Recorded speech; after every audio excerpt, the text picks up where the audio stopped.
session is about the one thing that can absolutely revolutionize your soloing skills in record time. It's the thing you must focus on if you want to get to the top level of soloing in the fastest way possible. And it's really rapid. In 6 months, you can go from sounding like a complete amateur to sounding like a complete pro. Blech, can't talk today. If you focus on this area, I promise you. And so what is it? What is this magical thing that you could focus on? It's rhythm. I'm sorry, it sounds boring. But that's why most people don't focus that much on it.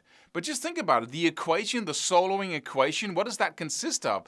Well, it's basically just rhythm and it's notes, right? And phrasing and all kinds of little details that really makes life worth living.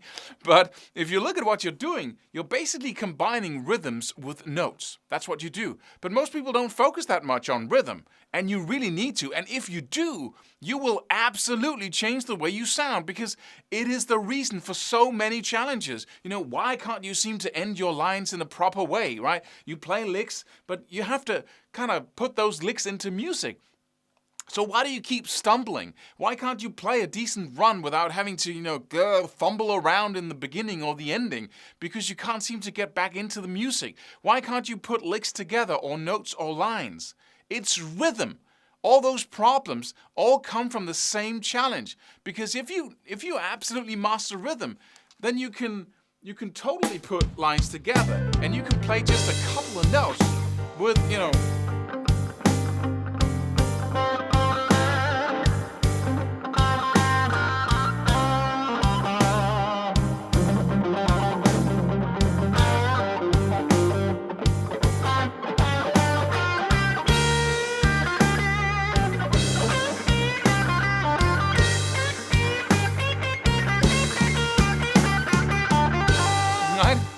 It's basically a guitar solo. It's basically a drum solo where we have 12 different drums.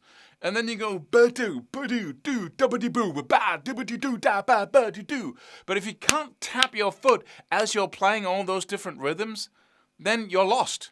And that's how you mess up a drum solo. That's why drummers feel the same problem you do sometimes, or we do, is that they stumble. It's like, if you kind of da ba da da ba da da da ba do do do do ba da da da da da do ba do da da da da da do do do do do.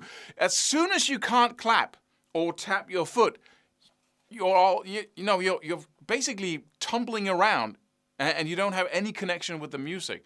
So how do you learn rhythm? Well, you can go download this jam track by clicking the link below this video. And this is a little training session. And you can have basically 2 ways of learning rhythm, and I recommend you do both. You can learn it from the bottom up and say, okay, let's learn to clap or play quarter notes, right? And quarter notes are basically your foot tapping. 1, 2, 3, 4. That's your foot, right?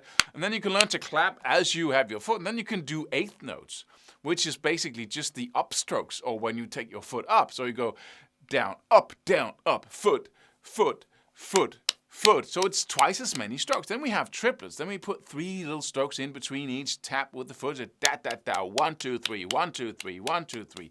All these things are, you take the simplest rhythm and then you move your way up. That's the one. So yes, mathematical way of learning it, because rhythm is math, basically. And then there's the second, and that's like learning licks. Instead of learning scales and learning sequences, you can learn licks, and those really sound great. You can learn them, and then it sounds like something, that's music, right? Rather than just learning the bits and bytes, but I recommend you do both. And in this case, you can learn rhythms that you can apply to your soloing immediately.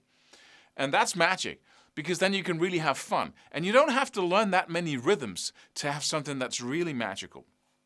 And in my upcoming program, just a little ad here, 3 seconds, I just added a session, a 1-hour session where we go into 7 core rhythms that I use. 90% of what I play is those 7 different concepts. So these are really valuable. But in this case, I'm just going to give you a taste of what that is, because this rhythm is so fundamental. Okay, let's take this in steps.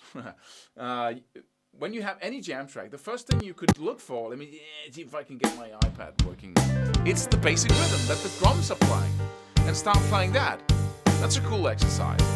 But We're not going to stop there. So just listen for the drums here. What are they saying? Do ba, do do do ba, and bass drum, and then snare drum, right? Do do ba, do do. Can you play that rhythm?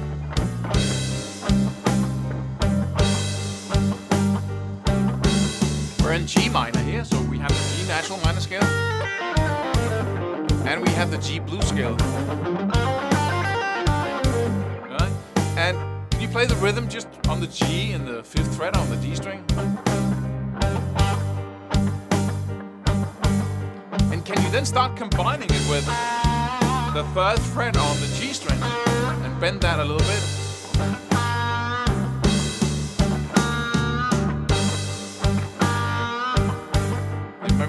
Both the G and the B string,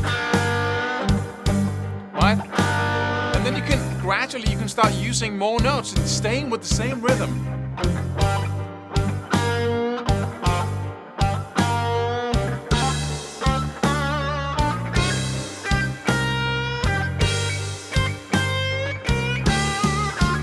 Right? But you don't want to stay there because, playing the rhythm that's in the background is like playing the notes of the chord you hear in the background. That's great. It sounds cool, but it isn't. You don't have any tension there.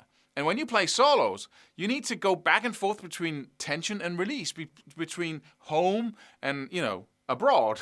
So you have that variety in what you play. So let's play something else that complements that or, rhythm in the background. And to do that, I just have a simple rhythm for you here that is simple to explain, but it can really be a challenge to play. But I recommend you start today until you master this rhythm, because this one rhythm, as the other 7 in my program, is absolutely going to change everything. I promise you, just this one rhythm.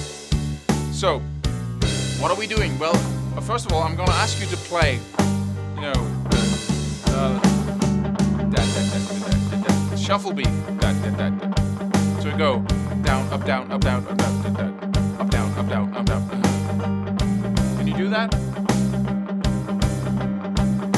You can also strum it, right? Up, down, up, down, up, down, up, down, up, down, up, down, up, down, up, down, up, down, right? So that's the subdivision you're working with here. But then what you're going to do is we have basically 4 between each tap with the foot. So we go down, up, and then we have the foot again. So that's 4 strokes. 1, 2, 3. 1, 2, 3, 4. Let me just get some sound here. 1, 2, 3, 4. 1, 2, 3, 4. 1, 2, 3, 4. So the easy thing would be to accent the first if we were to accent any of them. So we go 1, 2, 3, 4. 1, 2, 3, 4. 1, 2, 3, 4. And what I recommend that you do is that you take a piece of paper, make 4 boxes times 4. And then you basically 1, 2, 3, 4, and then the first out of the boxes is the foot going down. And then you want to accent the first, but now in this case I'm going to play a rhythm for you that's really interesting.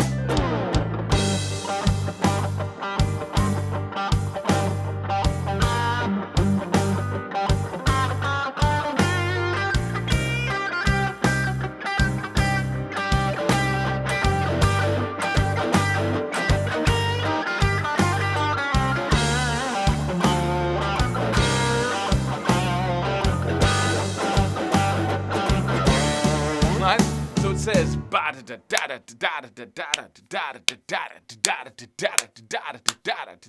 it feels so good to play that over this speed because you kind of it's inexplainable feeling of and be totally safe and secure in that rhythm, having no problem playing it. That feels like home. And then when you start adding notes to it, it just the rhythm makes everything sound cool.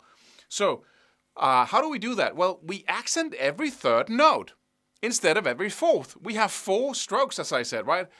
Down, up, down, right? 1, 2, 3, 4. And then we start over.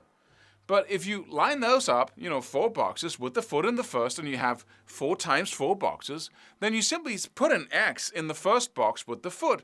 Then you don't put an X in the next 2 strokes and then in the next. And you then skip the next 2 strokes and put an accent on the next. So you get every 3rd of these strokes is an accent. And I'll be sure to include just a little bit, I'll do the work for you. So please go to my website or to guitarmastery.net and download the jam track and this little illustration here. And then start practicing. Simply look at it and say, okay, down, the first downstroke is an accent. So I go, and I put my foot down, and I'm not being condescending. You really need to do this. And the reason why it seems unbelievably hard in the beginning is because you need to spend 10 minutes just with an enormous amount of focus, just getting that rhythm down to the level where you can read your way through these boxes. So foot and downstroke. Okay. And you want to hear the note. Okay. Look at the boxes. Then the next one is just an upstroke, but it's muted. Okay. Then the next one is a downstroke, and it's also muted. And then the next is an upstroke, and that has an accent, so I have to go with an upstroke. And then the next is muted with a foot. That's what happens in the first bar there, or the first from the first foot to the next foot, right? And then you loop that, so you go, right? Up, foot. Okay, foot, right? And foot, up, down, foot. No, not foot and that. It's just upstroke and an accent. Foot, and then it muted. So you really have to take it like reading speed in the beginning. Take the first one, loop it, then add the second, add the third. Really focus on it like it was the assignment of your life and you would be paid $1 million cool in whatever currency you prefer if you could learn this in 10 minutes, because you can if you use your brain power and your focus and your intensity to do it, right? So please don't shy away from it. The reward of learning this is enormous. That's why it's so hard in the beginning. But once you get a hang of it, you can go.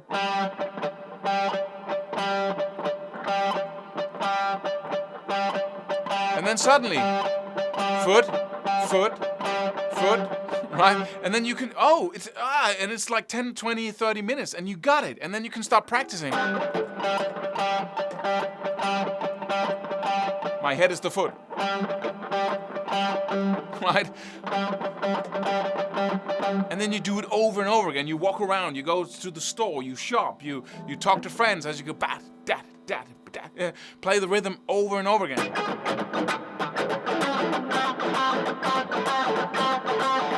Foot. You walk down the street. That's a pulse, right? Go foot, bat, dat, dat. And if you want to use your hands to do it and you don't have your guitar, you simply just replace up and down strokes with left and right. So you have the down, up, down, up, down, up, down, up, down, up, down, up, down, up, down, up, down, up. Right? And you start by, and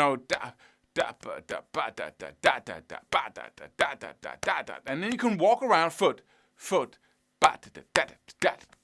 all day. You can, right? And so you can get in millions of repetitions in basically 1 month and become really good at this. Once you start applying this, it's just a joke how much you can get out of a simple rhythm like this. Because now we're not just playing what the drums are playing. We're creating tension and movement, right? Something that we don't have in modern dance music. When I was young, we had, different beats to dance to, and it was interesting. Then suddenly, in the 90s, it became, right? But sorry, that's just my personal preference there. I'm not too much into that, but it has its purpose, right? So, again, we had the do. That's the basic beat of the drums, right? And you can play that with the. That's up to da da da da da da da da.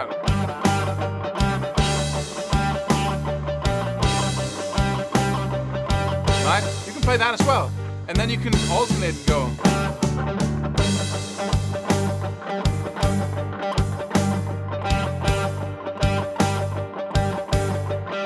Don't go, gosh, this is too hard. Just focus on the rhythm. Get there first. A couple of days by just focusing intensely on it, and then suddenly you can start, this is the rhythm, and this is the.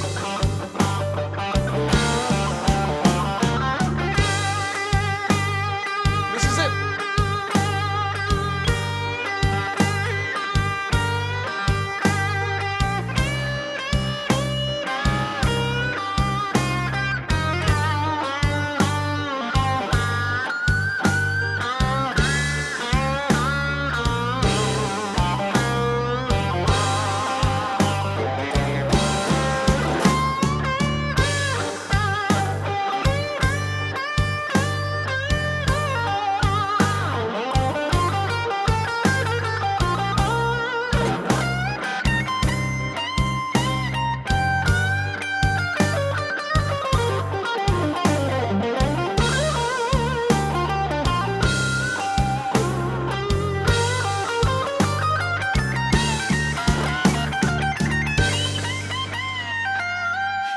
right? And of course, when you have that ability and you just add a couple of other rhythms and you go back and forth between them and gain the ability to put notes to that, then bam, it's wide open. And then the scales, you can get by with the first position blues scale shape and, a mediocre picking technique and, mediocre tools or low-level tools. Not that it's bad or low-level when it comes to quality. But if you master rhythm, if you have just a couple of these core rhythms down and you get to the level where you can combine them even, then it's just amazing what happens. You stop sounding like you're learning. You stop sounding like you are, like you come to the end of the line. And you might have a lot to learn still, but now you can really start having fun with whatever you know, with whatever skills you have, with whatever tools you have. You can sound like a pro for the rest of your life. So, and what's the process again? Well, it's taking these rhythms. You can focus on learning it from the down up, quarter notes, eighth notes, and go tap those basic subdivisions and different challenges there. And then you can take interesting rhythms like this and start deciphering them and then getting them into your body like we're doing in this session. And then just start practicing them like a maniac. Create it like a bad habit, right? Some people go around twitching their eye all day. You should be going around twitching your hands all day. You can't stop tapping constantly, right? That's the way to get to mastery. It becomes such a natural part of you. So that's the way to get to that point, to make it an automated pattern. And you can't get there by tapping rhythms for 5 or 10 minutes a day. You'll stay mediocre and intermediate for the rest of your life. You have to make it an unconscious habit where whenever you have 1 second with idle hands, you're just going to go, right? That's the way to get to mastery here. And once you have rhythm mastery, you will get the most out of anything you learn on this instrument. So go download the jam track and the little PDF and then start practicing this right away. This one rhythm will totally revolutionize your playing, I promise you. And if you add a couple of others and you gain the ability to go back and forth between them, then you are home free, I promise you. And then you can just keep adding stuff, keep developing. It's the most amazing thing.